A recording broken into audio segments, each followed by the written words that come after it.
when you come back to Stearns, right? And I thought about limiting this to this year in 2025 and looking at the last 6 months and going back to the trade deadline and all that. But if you really even go back to last offseason, if we really take that whole evaluation too, right?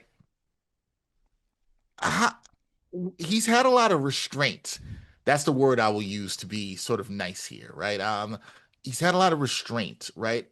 What does that tell you about his long-term roster building plan that he's got to, is it restraint or is it another R word that I've been using in these conversations? Is it rigidity?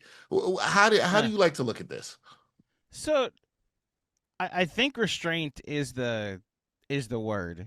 The Athletic used the word the Mets will be disciplined in their approach Hmm. this offseason. And look, 5 words I just haven't said a lot over the past 7 days. To give David Stearns credit, he does have a track record of building the infrastructure of organizations. It's what he did with Milwaukee. It's what he did in a lesser role in Houston, and it's what he's done with the Mets so far in helping build out their farm system. It's why it's so highly regarded, even though he's only been here for 2 years. What he's been doing level by level within the farm system is building good habits. Like you're seeing third and fourth round picks now being highly regarded within the organization. What that means from a free agency standpoint, I actually don't think you need to just stop at last year, Dexter. During his time in Milwaukee, combining it with the Mets, he has given out a contract more than 3 years in his entire tenure.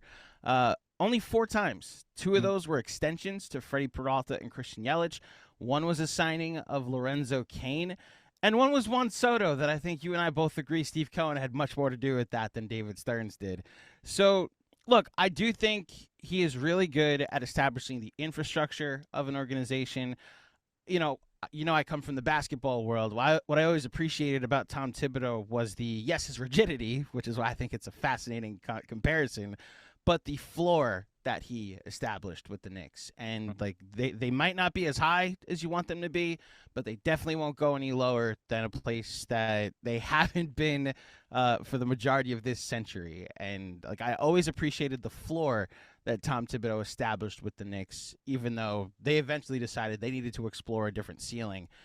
With David Stearns, he's now in charge of a franchise that's made the playoffs in back-to-back years exactly twice in their franchise history.